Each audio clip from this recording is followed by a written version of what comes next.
compare yourself to who you were yesterday and not to who someone else is today. And that's a game you can win, because you could be a little better today than you were yesterday. And that's a good thing. You're a little better. That's a good thing. And no doubt there are some things that you could improve. If you sit and meditate for any length of time about what you're not doing optimally, answers will spring to mind. You could be getting up earlier. Comparing yourself to who you are now, that's a game you can win. Take stock of where you are. What your advantages are and what your disadvantages are. And then you start with a little humility on the path of incremental improvement. And incremental improvement compounds. And so you can get a long ways. Trajectory, in some sense, is more important than position for human beings. I mean, if you're starving to death, that's not the situation that I'm describing. But, if you've got the bare necessities of life, you're not surrounded by absolute privation. What you really want is to see that you're on an uphill path, something that's got the right slope. And you can start anywhere on that path. And you can improve 0.5% a day or 0.25% a day, and you think, well, that's not very much. It's like it's 100% in 4 years, and that doesn't count compounding, which means it's actually going to happen a lot faster. I think that the possibility that you can make yourself slightly better on a continual basis I think that's something that's accessible to everyone. I think that's equivalent to leading a virtuous life. And I talked about the terrible catastrophe in some sense of differences in intelligence and differences in conscientiousness and so forth, and the downside of the meritocracy. But there is something to be said for virtue and truth, and that is one thing. Another thing that I've noticed about people who've been phenomenally successful is that they really do everything they can to live a truthful life, and that you can get a bloody long ways by being honest. The first thing I think you need to understand is that these people that you're comparing yourself to, you don't really know very well. What that means is that you see their shiny outside, but you don't see the reality of their life. People have hard lives, and even people who are comparatively fortunate have hard lives. The ideal that you're observing that makes you jealous and resentful is in large part an illusion that's created by your own mind. You're quite different from other people, and you shouldn't be comparing yourself to them because they're not like you. They don't have your family. They don't have your temperament. They don't have your troubles. They don't have your abilities. The only person that has those is you. Compare yourself to who you were yesterday and not to who someone else is today. And see, that's a game you can win. Most creative people fail at producing their creative product and monetizing it, right? So your default position, if you're a creative person, is you're going to fail. And that's because it's hard to come up with something new, and it's hard to present it to the market at the right time, and it's hard to market it. Like, those things are really, really difficult.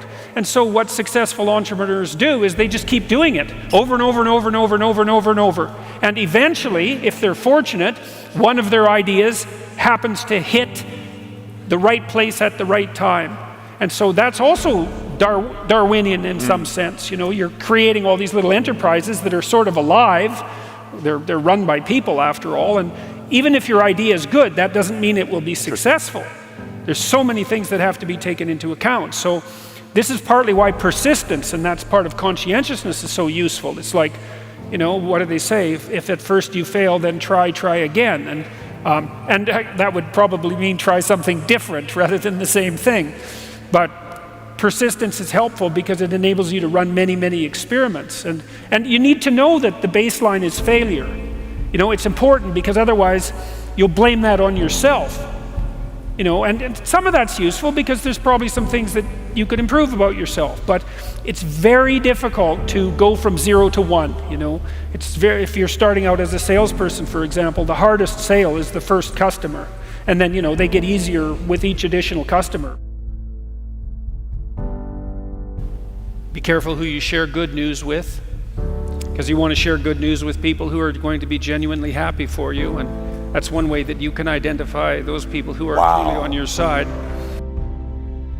Be careful who you share bad news with, because that's equally tricky. You know, you want someone who will listen to you when you're having trouble and allow you your grief, especially if it's a consequence of something tragic, and who won't try to one-up you, you know, because often when you're talking to people, they'll be thinking about what they have to say that's worse, and that's not helpful if you need a listening ear.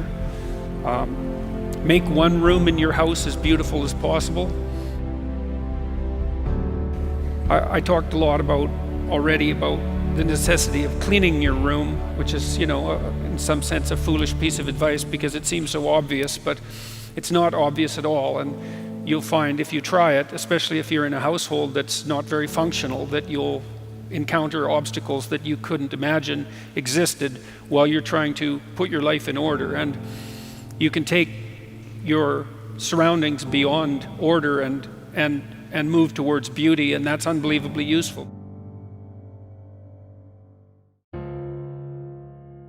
There's this saying that says, tough times produce strong men produce good times produce weak men produce tough times. Yes. If that's the truth, which phase are we in today? Well, if you think about it historically, you have to say that we're in good times.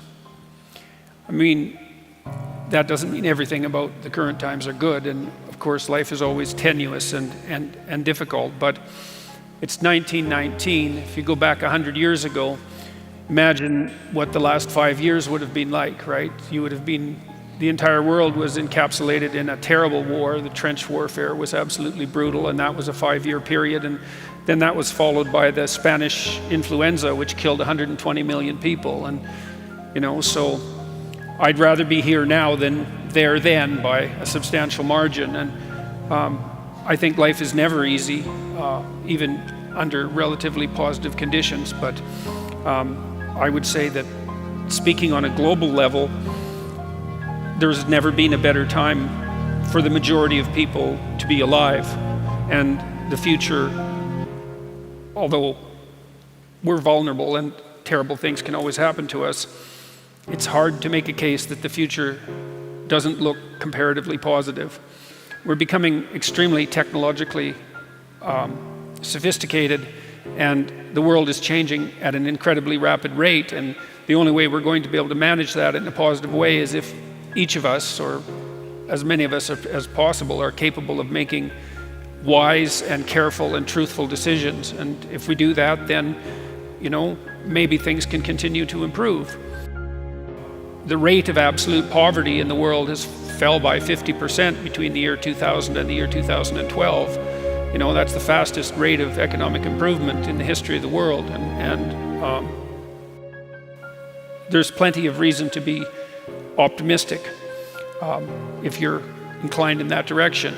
I would say it's best to marry that with a healthy dose of attentive caution, because, well, as I said, things can go badly wrong. But I can't think of a time in the past that I would trade for now, despite all the problems that are also part and parcel of being alive now.